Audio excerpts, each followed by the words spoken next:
Subscribe कीजिए हमारे channel Sonipat 24 को। सबसे पहले लेटेस्ट खबरें देखने के लिए बेल आइकन को दबाइए। सोनीपत के लघु सचिवालय में जिला कष्ट निवारण समिति की बैठक का आयोजन किया गया, जिसमें हरियाणा कैबिनेट मंत्री मूलचंद शर्मा ने अधिकारियों और स्थानीय नेताओं के साथ मिलकर सोनीपत की जनता की समस्याओं का निपटारा किया। इस बैठक में कैबिनेट मंत्री मूलचंद शर्मा ने 14 रजिस्टर्ड समस्याओं में से 11 का मौके पर ही निपटारा कर दिया, जबकि मौके पर आई समस्याओं को जल्द से जल्द निपटाने के आदेश अधिकारियों को जारी किए। बैठक के दौरान जब एक शख्स ने अवैध कॉलोनी के बारे में कैबिनेट मंत्री मूलचंद शर्मा को बताया तो उन्होंने जिला योजना अधिकारी और हुड्डा के अधिकारियों पर फटकार लगाते हुए कहा कि भविष्य में इस तरह की कॉलोनियां नहीं कटनी चाहिए।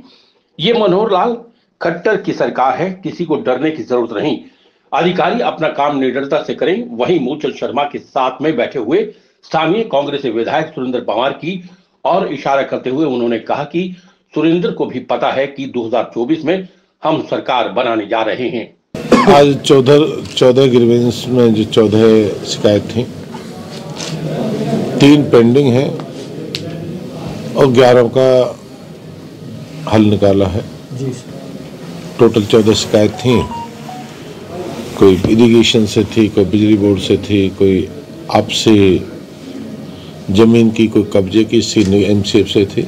इस तरह की शिकायत थी और जो लोगों ने कही तो मेरे से आने से पहले ही 4-5 तो पहले ही लोग आपस में समझौता कर चुके थे। कुछ ऐसी भी बातें सामने आई हैं कि जो लापरवाही सामने आई है, जैसे पिछली मीटिंग में आप बोल देते हो कि अगली बार होना चाहिए, इतनी शिकायतें वो दोबारा से रिपीट हुई हैं, तो क्या निर्णय है? नहीं, ऐसी कोई शिकायत दोबारा जो पिछली ग्रीवेंस है ऐसी कोई शिकायत नहीं थी और न पिछली वाली कोई शिकायत हमारी ग्रीवेंस में आई।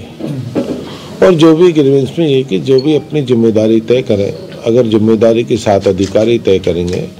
आज हरियाणा 3.25 करोड़ लोगों की पॉपुलेशन है और आम व्यक्ति सरकार अधिकारी की तरफ आंख लगा के देखता है कि हमारी समस्या का लोग समाधान करेंगे, अधिकारी करेंगे, नेता करेंगे।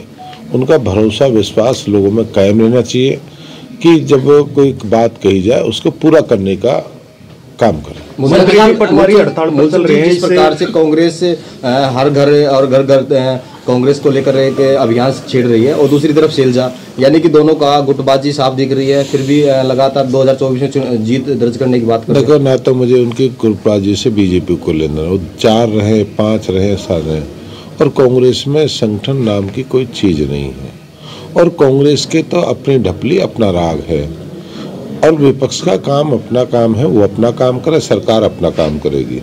मंत्री जी, पटवारी 3 तारीख से हड़ताल पे गए हुए हैं। 13वां दिन। जनता लगातार परेशान हो रही है, रजिस्ट्रियां नहीं हो रही, इंतकाल रुके पड़े। कोई हड़ताल करेंगे, काम तो रुकता है, काम में परेशानी तो आती है, पर क्या है कि जल्दी से जल्दी इसका कोई रास्ता निकालेंगे। पटवारियों की जो हड़ताल है इसका रास्ता सीएम साहब, मनचाही कभी नहीं होती।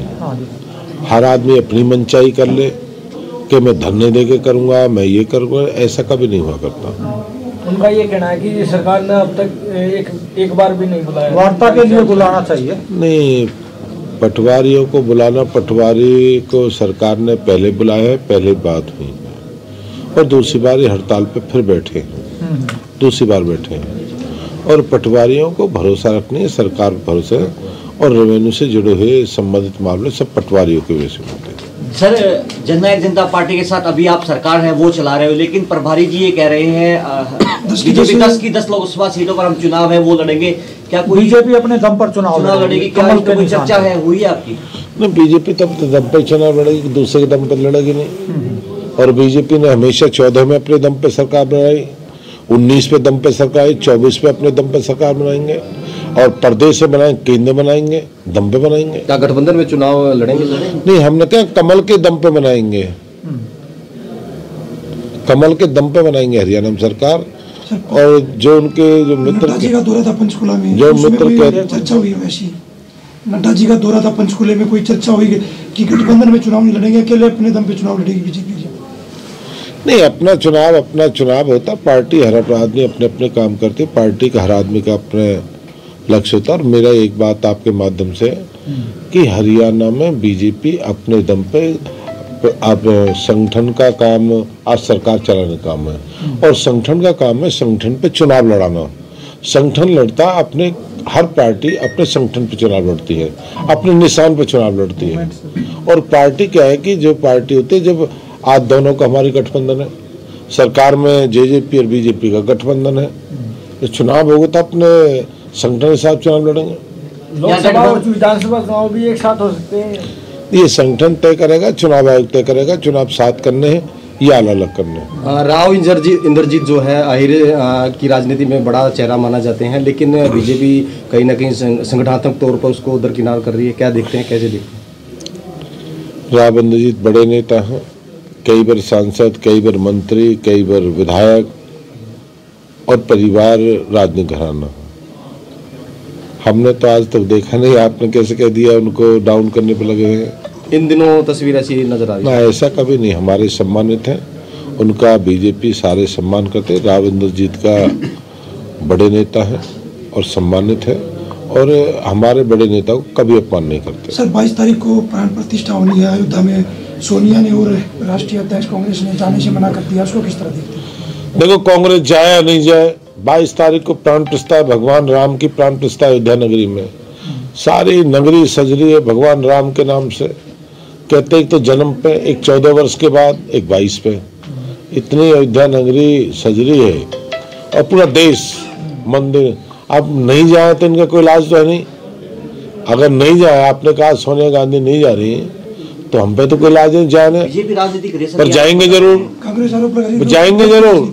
19 के बाद जब सब कुछ लुट जाएगा ना, सब कुछ लुट जाएगा, जब जाएंगे भगवान के चरणों में, सब कुछ लुट गया, माफ कर दो। रोडवेज बसों को भी भेज रहे हैं वहाँ अयोध्या। हाँ, रोडवेज की 14 के 22 के बाद हम हरियाणा से फरवरी में जिस जिले से डिमांड होगी, उस जिले से डिमांड पे हम अयोध्या के लिए बस भेजेंगे, वॉल्वो भेजेंगे, और बस की ऑनलाइन बुकिंग कराएंगे।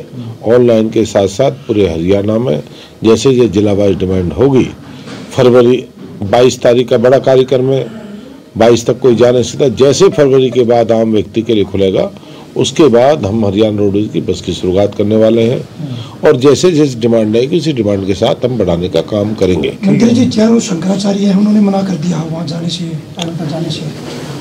ऋषि मुनियों का देश है, बड़े कवियों का देश है। ऋषि मुनि जाना, ब्राह्मण तो कभी क्या है कि एक पंगत में चलते भी नहीं है, तो कोई कब जाएगा, कोई बाद में जाएगा, जिन पर अब समय नहीं, बाद में चले जाएंगे।